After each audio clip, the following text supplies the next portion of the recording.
Okey, Assalamualaikum warahmatullahi wabarakatuh. Bersama cikgu dalam slide seterusnya iaitu mengenai teknologi pengeluaran makanan. Okey, so dalam bab ni kita akan belajar berkaitan dengan apakah yang kita dah buat ataupun kita sedang buat dalam tujuan untuk menambahkan pengeluaran makanan. Okey, jadi kenapa kita kena belajar pasal teknologi pengeluaran makanan ni? Sebab kita sebenarnya hidup kat bumi ni kita ada satu masalah. So kalau kamu tengok graf yang cikgu dapat daripada internet ni, okey, ini adalah unjuran pertambahan bilangan manusia. So kalau kamu nampak daripada 1960 sehingga 2012 dan 2024, 2 tahun lagi, so kita nampak bilangan manusia yang ada dekat bumi ni bertambah secara mendadak. Jadi bila populasi tu bertambah secara mendadak, bayangkan daripada 3 bilion pada tahun 1960, okey, lebih kurang 20 tahun kemudian, 60 tahun kemudian sudah jadi 8 bilion. Jadi bila populasi manusia bertambah ni, kita ada masalah sebab makin ramai manusia, makin lagi banyak mulut yang kita nak kena isi. Jadi kita nak kena atasi masalah ini. So dengan menggunakan teknologi pengeluaran makanan, kita boleh yang pertama ni mengatasi peningkatan permintaan terhadap makanan sebab penduduk makin ramai. Okay, kemudian kita boleh meningkatkan pengeluaran makanan untuk mengatasi masalah kebeluran bagi setengah negara yang tak ada makanan. So kita kena usaha bagaimana nak pastikan supaya masalah kebeluran ini dapat diatasi. Dan selain daripada kita meningkatkan kuantiti makanan, yang penting adalah kualiti makanan itu. Macam mana kita nak tingkatkan kualiti makanan supaya makanan ini dapat mengatasi masalah malnutrisi, iaitu masalah tidak cukup nutrisi. Okey. So kita pergi kepada slide seterusnya. So apabila kita bercakap mengenai langkah, okey, apabila kita bercakap mengenai langkah, cikgu sedikit kecilkan sikit supaya mudah nampak. Okey. So bila kita bercakap mengenai langkah yang diambil dalam teknologi pengeluaran makanan, okey, ada beberapa perkara yang kita nak buat supaya kita boleh capai matlamat yang cikgu sebut tadi. Untuk mengatasi masalah kebeluran, untuk mengatasi masalah malnutrisi itu. Jadi dalam teknologi makanan, langkah yang diambil adalah dengan menumpukan kepada persoalan ini. Yang pertama adalah tujuan dia adalah untuk meningkatkan kuantiti pengeluaran makanan. So bermaksud kita nak tambah makanan yang kita ada ni, kita nak buat dia lagi banyak. Kemudian kita nak meningkatkan kualiti makanan tu. Bukan sahaja kuantiti, malah kita nak pastikan makanan itu mempunyai kualiti. Okey, dan kita nak menghasilkan dan menggunakan bakar yang bermutu. Dan kita nak menggunakan pelbagai jenis teknologi moden. Ini adalah langkah yang kita ambil dalam teknologi pengeluaran makanan. So dalam meningkatkan kuantiti dan kualiti pengeluaran negara, okey, ada beberapa langkah yang kita ambil dan dekat sini ada 6 langkah yang kita ambil. Okey, yang pertama, kita menggunakan bakar yang bermutu. Yang kedua, kita menggunakan teknologi yang moden. Kemudian kita menyampaikan pendidikan dan bimbingan kepada para petani. Kita ada kumpulan yang buat penyelidikan dan pembangunan. Okey, kita juga merancang penggunaan tanah secara optimum dan setiap tanah yang kita guna untuk penghasilan makanan ini kita uruskan dengan cekap. So ini secara umum cara kita nak meningkatkan kualiti dan kuantiti dekat negara kita. So cikgu akan pergi setiap pada bahagian ini dengan lebih terperinci. So kita tengok yang pertama, penggunaan bakar yang bermutu. So dengan menggunakan bakar yang bermutu ni sebenarnya kita dapat meningkatkan kualiti dan kuantiti pengeluaran makanan dalam negara. So bakar tanaman dan haiwan yang kita hasilkan tu adalah melalui beberapa teknik seperti perkelunan, kacukan, kejuruan genetik dan mutagenesis. So bakar ni bermaksud induk. Bermaksud orang kata apa? Kalau contoh cikgu nak cuba mudahkan bahasa lah. Kalau contoh ayam tu, ayam jantan ni, ayam betina tu. So anak-anak dia tu dilahirkan secara berkualiti. So itu maksud bakar tu. Okey. So dalam Malaysia, kita menumpukan beberapa ciri yang penting untuk mengelaskan dia sebagai bakar yang bermutu. Okey, yang pertama, inilah hasil mesti banyak. Kemudian buah ataupun apa yang dihasilkan oleh baka tersebut mesti bermutu tinggi. Mudah untuk jaga sebab kos penjagaan murah, maka makanan akan jadi murah. Kebal ataupun rintangan tinggi terhadap penyakit dan cuaca kat Malaysia ni. Dan dia cepat tumbuh dan matang. So ini adalah ciri-ciri baka yang bermutu. Okey, bagi tumbuhan dan juga haiwan yang ada ciri-ciri ni, maka sebenarnya dia boleh meningkatkan kualiti dan kuantiti makanan yang ada dekat negara kita. So kita ambil contoh mudah. Yang pertama itu kelapa sawit tenera. Yang ini adalah baka berkualiti yang dihasilkan melalui teknologi makanan dalam penghasilan buah sawit. Sebab kita tahu buah sawit ni penting sebab dia menghasilkan minyak sawit. So untuk menghasilkan baka ni, baka tenera ni, kita ambil dua induk kelapa sawit, iaitu Dura dengan Piscephera. So kalau kamu tengok dekat sini, induk dia tu, contohnya Dura ni, dia ada isi yang tebal, tapi dia punya, orang kata apa, sabut dia tu nipis. Yang macam Piscephera ni, sabut dia tebal, tapi isi dia nipis. So dengan menggabungkan kedua-dua tu, kita dapat hasilkan buah yang mana isi pun tebal, dia punya sabut pun tebal. Jadi minyak yang dihasilkan lebih banyak. Itu contohnya baka kelapa sawit tenera. Kemudian kita ada yang ini, belimbing bintang emas. Sebab sebelum ni kita guna belimbing B10 dengan B17. B10 ni masalah dia, walaupun dia cantik warna hijau macam ni, dia tak cukup manis. Dia cukup manis dan dia bukan warna kuning, dia warna hijau.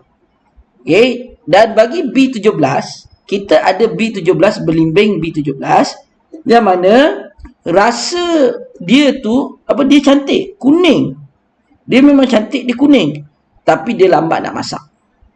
Jadi, dengan melalui kejuruteraan genetik, madi dia hasilkan belimbing bintang emas.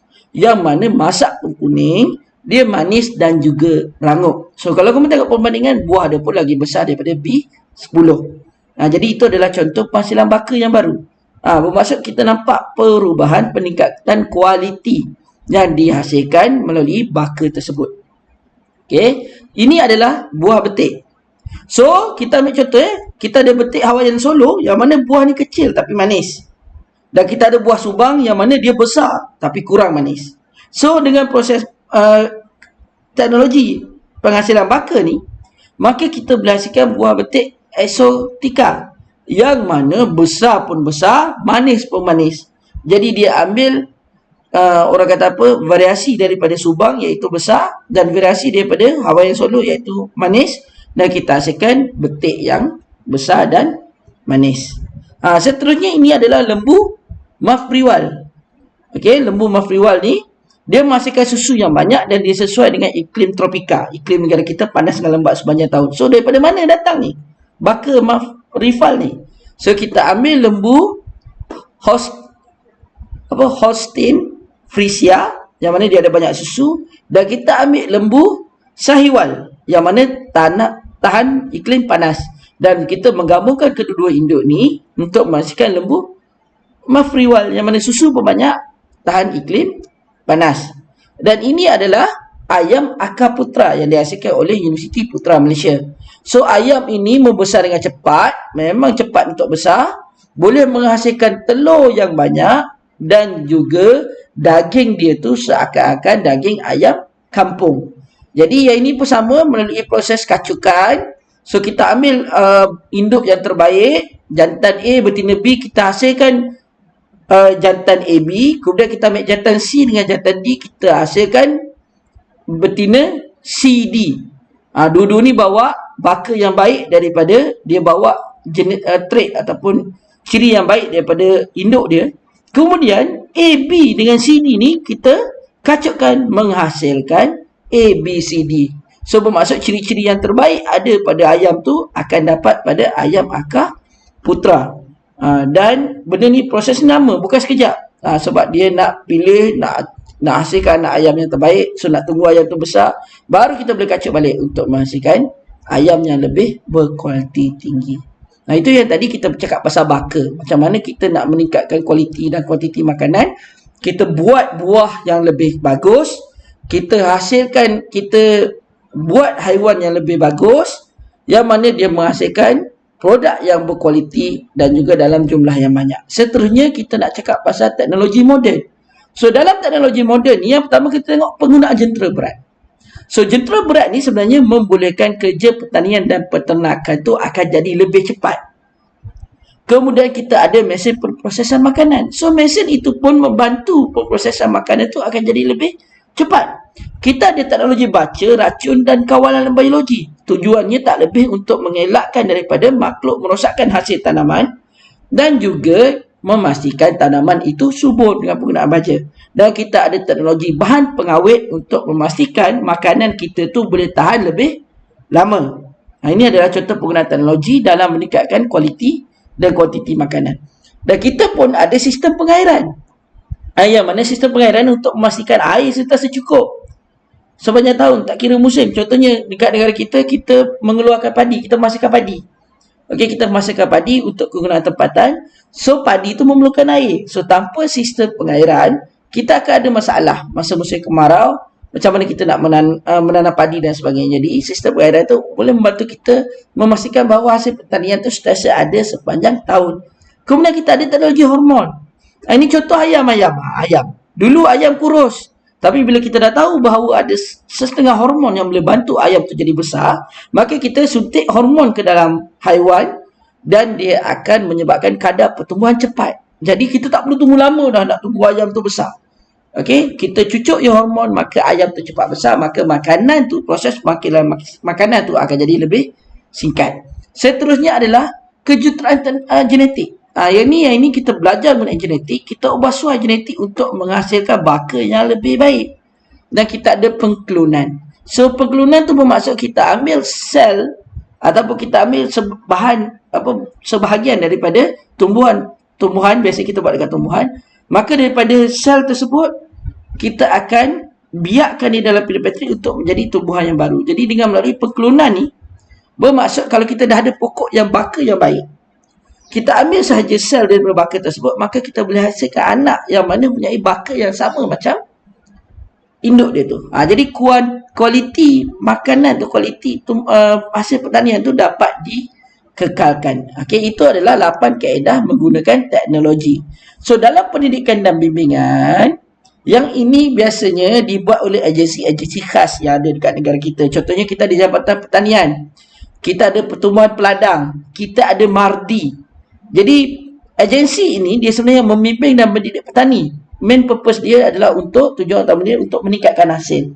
Sebab kita dah tahu masalah suatu hari nanti kita akan kekurangan makanan. Jadi kita kena ajar petani macam mana nak meningkatkan hasil. Jadi melalui pendidikan dan bimbingan ni, petani boleh belajar macam mana nak guna teknologi yang terbaru. Bagaimana untuk dapatkan teknologi maklumat ni pembiakan yang terkini. Dan dia juga akan diajar macam mana nak guna baja dan racun-racun serangga yang baru. Dan dia juga akan diajar bagaimana nak menggunakan kawalan biologi untuk mengatasi makhluk perosak dekat tempat mereka. Okey. So seterusnya kita ada penyelidikan dan pembangunan. So tujuan penyelidikan ini supaya makanan berkualiti dapat terus dihasilkan. Sebab kita tahu bahawa peningkatan itu semakin bertambah. Jadi dalam penyelidikan ni bukan tertumpu kepada baka sahaja. Kita buat penyelidikan mengenai jentera-jentera baru, alat-alat baru dalam pertanian, teknik-teknik baru, okey, cara yang baru. Okey, dan kita juga ajar kita juga penyelidikan macam mana. Ada tak teknik lain untuk meningkatkan lagi pengurusan tanah. So, ini banyak agensi yang terlibat. Dan ada setengah agensi terlibat tu khusus untuk bidang tertentu. Contohnya, MPOB. MPOB ni khas untuk sawit. Kita ada Jabatan Perikanan Malaysia yang mana penyelidikannya tertumpu kepada penghasilan hasil perikanan, hasil macam ikan, udang dan sebagainya. Dan kita ada banyak agensi-agensi lain yang sentiasa menjalankan penyelidikan. Bukan sahaja agensi yang terlibat, malah kita ada universiti-universiti yang menjalankan juga proses yang sama. Sebagai contoh UPM. Untuk pengetahuan korang, ayam putera itu sebenarnya dihasilkan oleh UPM. Itu adalah penyelidikan. So, ini adalah cara untuk kita mengoptimalkan penggunaan tanah dan kawasan pengairan. Sebab apa? Sebab tanah ni ada banyak. So, tanah yang terbiar tu rugi kalau kita tak guna. Maka, lebih baik kalau kita cari guna yang kawasan terbiar yang sesuai itu, kita buat aktiviti pertanian dan penternakan. Secara automatik, tanah kita juga akan menyuburkan kawasan-kawasan yang tandus dengan cara pengairan ni. Kawasan yang tak cukup air dan sebagainya, kita buat tali air. So, masuk kawasan itu akan jadi sesuai untuk pertanian. Dan kalau contoh lombong-lombong yang terbiar, yang dia gali tu, lombong digali kemudian sekarang dah jadi tasik, apa salahnya kalau kita guna kawasan tersebut, kita rawat air, kita tambah bahan yang sesuai dalam air itu untuk menjadi kawasan pembiakan ikan air tawar, udang air tawar, dan kawasan-kawasan yang paya tu, okey, kita juga boleh gunakan untuk membiak, orang kata apa, hidupan air masin. So kita boleh mengoptimumkan mana-mana tanah yang ada. Okey, dan kita boleh membina empangan dan tali air untuk kawasan tanah ataupun kawasan peternakan yang kekurangan air. Ini cara kita nak optimalkan. Bermaksud kawasan yang kosong tu kita ada je, kita terus ambil dan kita gunakan untuk jadi kawasan pertanian ataupun kawasan penternakan. So, dalam pengurusan tanah yang cekap, bermaksud kita tadi kita nak cari tanah yang kosong, kita nak guna tanah yang tandus jadi subur, kita nak guna ruang yang ada untuk buat untuk buat pertanian dan peternakan. Sekarang ni kita bercakap, kalau tanah tu dah jadi kawasan pertanian ataupun kawasan peternakan, macam mana kita nak menguruskan tanah tu pula? Jadi pengurusan yang cekap ni dia ada macam-macam bentuk. Tujuan dia adalah untuk mengekalkan kesuburan tanah dan meningkatkan kualiti dan juga kuantiti hasil tanaman. Kita pergi yang pertama, iaitu kita sebut sebagai penggiliran tanaman. Okay, bermaksud bila kita tanam, sebagai contoh gambar cikgu tunjuk ni, tahun pertama kita tanam tomato. So bila kita dah cukup dapat hasil, kita tanam kobis tahun kedua. Bila kita dah dapat hasil, kita tanam terung tahun ketiga. Jadi kenapa kita buat macam tu? Sebab setiap daripada pokok, walaupun kita tahu bahawa pokok perlukan makronutrien, tapi setiap pokok tu dia ada perlukan nutrien yang berbeza lebih daripada tumbuhan lain. Jadi dengan kita sentiasa ubah-ubah pokok ni, bermaksud nutrien yang diperlukan berasingan tu sentiasa cukup. So dia boleh mengoptimalkan pengeluaran hasil pertanian. Dan kadang-kadang penggiliran ini ditambah dengan pokok kekacang, sebab pokok kacang tu ada bakteria yang boleh mengikat nitrogen. Bermaksud ion nitrat di dalam tanah akan meningkat, seterusnya menjadikan tanah tersebut subur untuk tanam tumbuhan yang lain pada tahun berikutnya. Itu adalah penggiliran. Okey. Yang satu lagi cara pengurusan adalah kita guna tanaman campuran. Bermaksud bila kita ada tanaman utama lah, cikgu bagi contoh, kita tanam pokok kelapa sawit. So antara pokok kelapa sawit tu ada ruang. Jadi dekat ruang tu kita boleh tanam pokok yang lain. Jadi bermaksud kalau kita tanam pokok yang lain, maka kita ada dua hasil sekarang ni. Nak tunggu kelapa sawit besar lambat. Jadi bila kita perkenalkan pokok antara ruang tu, maka kita boleh dapat hasil pertanian yang lain. Okey, seterusnya kalau kita tanam pokok kacang macam cikgu cakap tadi, maka tanah tu akan menjadi subur. So benda ni dengan mencampur berbagai jenis tanaman pada satu tanah, maka hasil pertanian pun akan meningkat sebab kita ada kepelbagaian dekat situ. Dan cara pengurusan tanah seterusnya adalah penanaman teres. Yang ni dekat bukit-bukit. Walaupun bukit tu sukar untuk bertanam, tapi kalau kita guna teknik yang betul, maka kita boleh meningkat, kita ada hasil pertanian dekat situ, di samping kita dapat mengelakkan hakisan tanah pada lorong bukit. Nah, itu tadi pengurusan tanah. So dalam teknologi ni, dalam meningkatkan hasil pertanian ni juga, kita pergi kepada seterusnya adalah penggunaan racun serangga. Sebab serangga ni, perosak ni, dia akan menjejaskan kualiti dan kuantiti hasil tanaman. Sebab tanaman tu adalah dia punya makanan. Jadi bila kita gunakan racun serangga, maka kita dapat menghapuskan perosak makanan tu. Jadi kuantiti makanan kita dapat meningkat. Okey.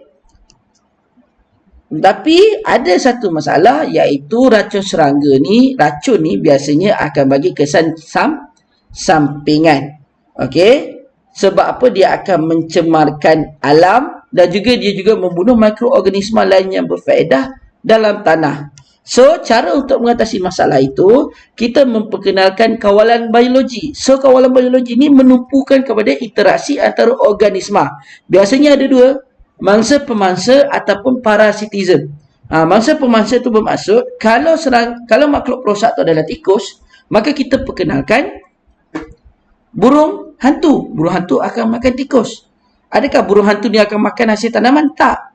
So, dia akan mengurangkan populasi tikus. So, dia boleh meningkatkan hasil pertanian. Ini contoh kalau ada hama, kita perkenalkan ladybug. So, ladybug akan makan hama tersebut. Jadi, kalau kita tengok kelebihan kawalan biologi, kalau kita daripada guna racun, mesra alam. Kemudian dia tidak memudaratkan kesihatan organisma lain yang tiada kaitan dekat situ. Okey, kemudian dia tidak akan menyebabkan tumbuhan itu mempunyai daya tahan dan dia lebih murah. Okey, tapi dia ada kelemahan. Kelemahan dia apa? Sebab kita nak nampak kesan dia tu, dia memakan masa yang lama. Okey, kemudian kita susah nak bagi tahu macam mana nak tengok hasil dia tu. Sebab kita bercakap pasal organisma hidup yang bukan kita yang kawal. Okey, bermaksud sebab itulah kawalan biologi ni dia perlukan perancangan dengan pengurusan yang lebih teliti. Okey, tetapi kalau kita salah perkenalkan hidupan dalam kita punya tempat pertanian tu, maka kita akan menjejaskan keseimbangan ekosistem. Okey, kita ambil contoh mudah lah. Yang ini adalah dekat Kepulauan Hawaii. Kita memperkenalkan cepelai sebab nak kawal populasi tikus. Tapi ada satu masalah. Cepelai ni aktif pada waktu siang, tikus aktif pada waktu malam. Jadi benda itu menyebabkan cepelai tak ada makanan, dia tak jumpa tikus. Jadi dia pergi makan burung dan telur penyu sebagai makanan. So ini adalah contoh kalau kawalan biologi tu kita tak buat perancangan yang baik, maka dia akan gagal dan menjejaskan ekosistem yang ada. Sepatutnya cepelai ni makan tikus, tapi kita lupa yang cepelai pun makan hidupan yang lain yang lebih kecil daripada dia. So, masalah tikus selesai tak? Tak. Hidupan lain terjejas tak? Terjejas. Jadi, itu adalah kelemahan kawalan biologi. Itu saja untuk cikgu hari ini. Jadi, macam biasa, kamu boleh rujuk isi borang kehadiran selepas kelas dan jawab soalan. So, bagi kelas cikgu yang terlibat, kod kehadiran untuk slide ni, untuk video ni adalah Apple Chocolate. Okay, Assalamualaikum warahmatullahi wabarakatuh.